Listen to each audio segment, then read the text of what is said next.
What up guys? In today's video, we actually talk about how to transition from community pharmacy into the hospital, and we react to Paul Tran, the OG pharmacist video about this.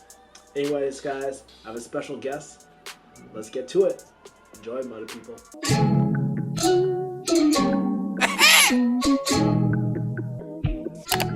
What up guys, it's your boy Kevin the PharmD, aka Kevin the Refugee, refugeehustle.com, and today I thought I would switch shit up and do a reaction video with my boy Brian over here, Palabra. But I thought it would be cool to do a reaction video because I always want to do this. I've never done it before. Never mind these condoms here. Brian, have you ever done a reaction video before? No man, first time. This is our popping the cherry right here. I know, this is pretty funny. Dude, how did we get this idea? I don't know. We were just like both reacting to it. We're just like... Yeah, so I only watched maybe like the first 10 seconds of it. But this is, if you want to take a look, it's basically the Paul's homie. The true homie, the OG. The OG homie. The first one. He's the first pharmacist I ever watched on YouTube. Yeah, so why I don't... So I'm gonna position a camera so you can see me and Brian. But this is Paul's video, how to transition from retail to hospital pharmacy. Alright, so let's get to it. Alright, so we are gonna watch the video. Okay, ready. I want to go. Hey guys, I'm gonna do a question and answer type video, and so today's question is from Angel Fair. Have you ever seen this guy before? He was the first YouTuber pharmacist I've watched. Oh, for real? Yeah. Yeah. He's my role model. Dude, he's so OG. Like back in the day, like dude, I used to watch his videos when I was in pharm school. I don't even know when I watched his videos. Yeah, for real. But you like that background. And that DIY, because he's like a DIY pharmacist. DIY guy. DIY, yeah. Yeah, he has a separate channel too. Training certificates to work in the hospital setting, like CPR, etc. How does a RPH with... Yo, if I do my CPR training, can I get in the hospital, Brian? No, pharmacists don't need CPR. We don't need... we don't do that stuff. I don't think a CPR certificate is gonna help me get in a hospital, man. No, maybe. That's easy. You all you need is CPR certificate. You don't need residency. You just need CPR. That's the deal breaker right there. If you don't do CPR, you can't get in. With 20 years experience, move to the hospital setting. All right, Angel, that's a great question. You know, to be honest with you, nowadays you definitely will need a residency, a pharmacy residency to... I'm fucked, dude. Get a position or even your foot in the door into a hospital. But what about CPR, Paul? Yeah, what about CPR, Paul? That's just the way it's gonna be going forward. And talking to managers and things, you know, they see a ton of retail pharmacists applying for these positions all the time, and they just get tossed to the side. Is that true? Just so far, it's been true. Every single position I apply to, I get tossed to the side. But do you think it's true? No. Do you have your CPR certification? I do have a CPR certification. Oh, okay. It's not helping, man. Okay. Do you think this is true though? The CPR certification? Not the CPR, but like, I mean like, like, I guess like, do you feel like a lot of retail pharmacists are just pushed aside and stuff? Yeah. I know a lot of, so I guess I have mixed emotions about that, because like, I know a lot of friends, maybe it's more the older generation. I feel like a lot of pharmacists I know that are older, like that have like RPHs versus the PharmDs, I see a lot of them complain and talk about how like they're not treated fairly because they're like, we have all these years of experience, yet we are not considered for these hospital type positions. So I see that a lot. Yeah. But from my own classmates, I actually see quite a few of my classmates move from retail to hospital without any issue. Yeah. I see it with my friends too. Just not with me, unfortunately, but but yeah. Are you saying Paul Tran's freaking lying to you, man? No, man, but I want him to talk about CPR certification. Alright, let's continue your video. And, you know, it's just you need a pharmacy residency or pharmacy experience in a hospital. Or CPR certification. Stupid. So those who never did residency but have hospital experience, they kind of got grandfathered into the... So I mean, like, now that you're saying that, I think most people who watch me at least know that I don't think that you need a residency to do hospital pharmacy. Even to this day, no matter how saturated pharmacy is, I still don't think you need a residency. The problem is you just might not get your pick. So you might just have to work in like a remote hospital or something like that, which probably is not what people want. But just to say that when you make statements that you need a residency to get a hospital job, I think it depends. I think that's the answer. Yeah. Depends where you want to go, right? Yeah, you just can't, you're probably not going to get the best location, or there's some like sort of, you're trying to say that there's some sort of like drawback, or there might be some sort of drawback or something like that. Right? Yeah. But again, that's negated if you have CPR certification. Criteria of being able to work in the inpatient setting.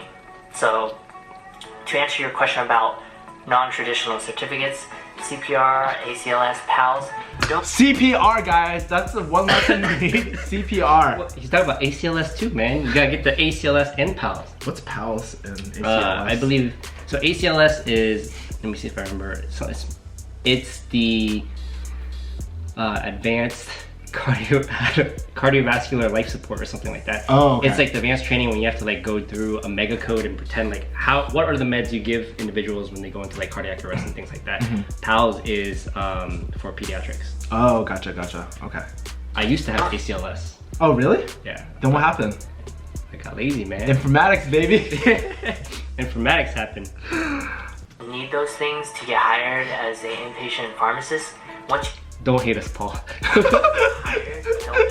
Please do a collab with me, by the way. I need more viewers. You know what's so funny? If we add our sub count combined, we still have a smaller D than Paul. Really? Yeah! He has over like, dude, I'm checking his thing. Over 10K. So sorry, Paul, for clowning on you. Don't hate on us, Paul. We're all in this together. pay for those classes and certificates for you, but other certificates that might help you would be board certifications in pharmacotherapy, for example. Can definitely boost your resume and help you get into the inpatient setting. And you know, one way I can see, there's a couple ways that you can get in, but they are pretty slim chances. Would be one is to know a hiring manager in an inpatient setting and you're friends with them. Maybe they'll let you in and give you a per diem job so you can get some experience. Do you agree with that? Yeah, I mean, it's always down to like who you know versus what you know, right? Do you? Yeah, I always believe in that. Especially have like a true homie. Like when you're starting a new job or anything like that, there's gonna be essential skills that you have to learn on the job anyways, right? But one thing you can never train is like personality. And I'll drop an exclusive right now for Kevin's channel, because I was gonna do something on my channel about this. Is like one of my mentors taught me. She works in administration, and she had me go into an interview where she interviewed a potential pharmacist to work at that hospital. And after the interview, she came and set me aside. Like, Brian, what are the things that you took away from this? And I said some stuff which didn't make any sense. But then she was like, Brian, one of the things that I want you to take away from this is that we can always teach you like pharmacotherapy. We can teach you like these skills. We can teach you how to counsel a patient on warfarin. We can teach you all this. What we can't teach you is your personality, how to have a good work ethic, how to interact with someone, how to communicate effectively. Like a lot of personable soft skills, we can't teach you that. So they always say, even if someone might not be at a certain knowledge level, you can train that, but you can't train some of those soft skills. Good point.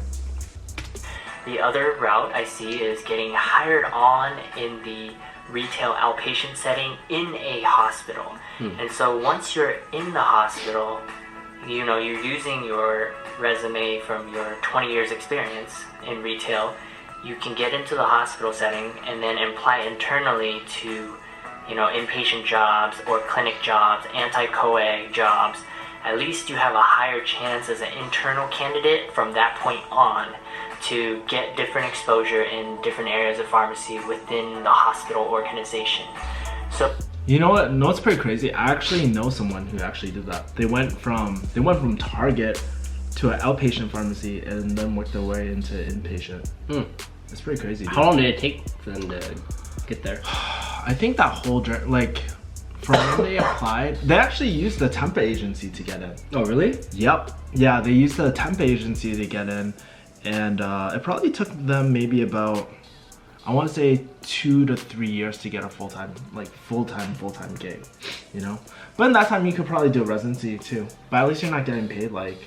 Yeah. I find it hard because like I have a couple of retail friends that are always trying to like ask me like, how do I get into hospital? And to be honest, I have no idea because I've never been in your shoes as a retail pharmacist. I have no idea how to get to hospital. I can only speak on those experiences. I can say that a lot of my friends that found ways into hospital is they found overnight graveyard shifts in the hospital. Like no one wants those. Dude, no lie, I was asking you about it. Remember like a while ago? Yeah, I was like, yo, should I like, there's this overnight position. Should I try to go for it? Yeah, but I was like, it's not worth my health, man. I'm just like, I didn't think it was worth it, but it might be worth it to some people if they really want to go they really want to get that route. Yeah. So I hope that answers your question, and I hope that, you know, it inspires you to maybe go for it and try. I see why not, but I do agree that it will be very difficult without a residency. So thanks for watching. Please subscribe, and remember, eat your vegetables. Eat your vegetables, right?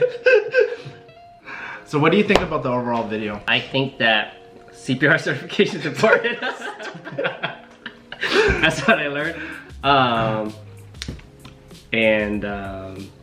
I'll say again that Paul, don't hate me. I think one thing that Paul does really great in his videos, at least from a content creator too, is like he's very good at organizing. And he's really good at organizing all his points and stuff in a very like logical order and stuff like that. Something I don't do very well, but I think Paul, Kevin just rambles. Yeah, I ramble, dude. I fucking ramble, dude. But yeah, I think Paul does actually a really good job at that. Yeah, he gives a very like soothing effect too. Like when I listen to him, I feel like I could go. Oh, what are you gonna say? Go to sleep? Yo, no. YouTube drama right here. No, but it gives you like a reassuring. Like when I listen to you, I get stressed. Because I'm like, yo, I got this thought coming at me, this thought coming at me. Like, what? I need to take a pause and write some notes down real quick. But like, no, he just gives off like a very, you can take time. Like he speaks slow, he paces himself. Yeah. So you can, you know, slowly take in the information that he's giving to you. So I think that's really good. Yeah. I don't know, I thought it was a really good video. I think it's very practical advice that he gives. Like he obviously has the knowledge to give that advice. That's true, because he does work at, you know, it's so funny, one of my viewers actually worked with him. Really? Yeah. I was like, the fuck? He's like, yeah. Wait, where does he work? Somewhere up north somewhere. I think Northeast? Washington or something. I don't even know what state, to be honest with you. I think it's Washington somewhere. Watching this as a retail pharmacist, I'm just like from a community pharmacy background, I'm just like, oh fuck, it's gonna be a lot of work. But like I said, like if it's something that you really want, I think the main point is that it's not impossible, and if you put in the work, you definitely can make it. You know? Yeah, I think so. And you know, with hard work is, I think, the key to anything. You know, if you want something, go and chase it. So if you really want that job, you gotta get your CPR certification. Let me ask you this: do you think it's more worth it to do a residency or go through all that, stuff?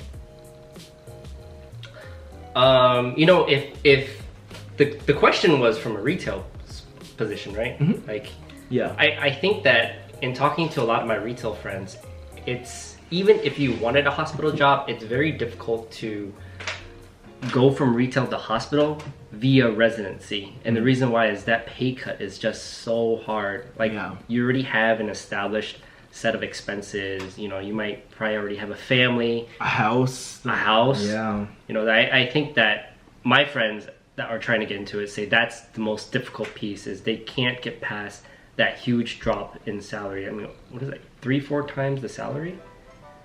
Like you talk about, like, let's say 6-figure, the traditional like 110, 120, something like that, and you drop down to residency is about 40K.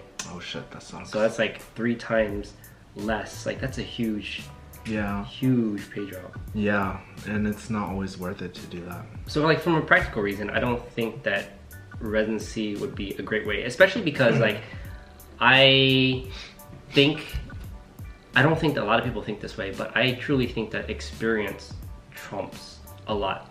Doing a residency isn't like the most amazing thing in the world. Like a lot of things, I value experience higher. So how would you like get experience, you think?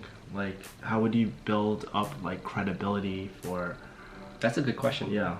Like if you're coming as a retail pharmacist or community pharmacy, how do you build up credibility that you can actually get in and do the job, you know? Because I feel like that's the hardest part, you know? Yeah, well, there is one thing I know I told my friends before, like if you can't do a residency, there's almost like these mini residencies, ASHP offers where you can do like, I don't remember if it's 3 months or 6 months, where you basically do rotations with certain hospitals in various specialties. So you can do like a 6-month critical care experience with this hospital. It's like you're doing a residency, you're doing rotations with them and you go out there and you learn from them and things like that. That's more feasible. And know what I think too? There are organizations out there where you can work like under community pharmacies. You can work under protocol, and if you're in California, there's that advanced practitioner pharmacist thing, and you can try to work toward that without taking that pay cut as well, because those definitely do exist. But yeah, man, you just have to find a community pharmacy that actually works with the active hospital and does all that sort of stuff, you know? And you gotta get those 1,500 hours, which I calculate. 15? Yeah, that's a lot. Yeah, that's a lot. That's like 2 to 3 years. But at least you don't take that huge pay cut if pay is like an issue, you know? Yeah. So. I mean, then there's also like other things you can do if you like feel like a go-getter. You can like volunteer at a hospital if you really wanted to. Everyone loves free labor. Yeah, that's true. I mean, like anything to get that credibility, or you know, and I think like really showing that you take initiative is probably really important too. I don't know, you could probably talk more about that than I could, but I think so. I mean, I think if you're a good manager, you would know that like if someone really had their heart in it, and even if they didn't have the experience, but you can obviously tell that they really want this, they're passionate about it, I would give someone a shot. Yeah. You know, I think like good managers would be able to recognize that as well. Like, hey, he's a good worker. He wants to do a lot. He wants to advance and practice at a different level, or practice in a different setting. And I think good managers would recognize that and do that. You know, game recognized game. Game recognized game. I think that's a good point to end. By the way, if you want to follow Brian's channel, all you gotta do is hit that subscribe button under my channel. I'm just kidding. Seriously, if you guys want more informatics, pharmacy, what else do you do? You want to do short film? Yeah. Travel vlogs and all that. Make sure to follow Brian. He's a cool ass person. He came out just for my birthday. I didn't really come out for his birthday, which was 3 months ago. Yeah, you missed it by 3 weeks ago, but whatever. But yeah, make sure to follow Brian. If you want to follow me, hit that red subscribe button with the bell. And anyways, guys, I hope you guys enjoyed this. This was literally spur of the moment. We were just like taking a lunch break and we decided to do this. So yeah, man, it was pretty fun. Yeah. More to come. Yeah, more to come maybe. All right. See you guys. Peace. How do you think Paul is going to react when he sees the video? I don't know. I think he might sue us. Shit.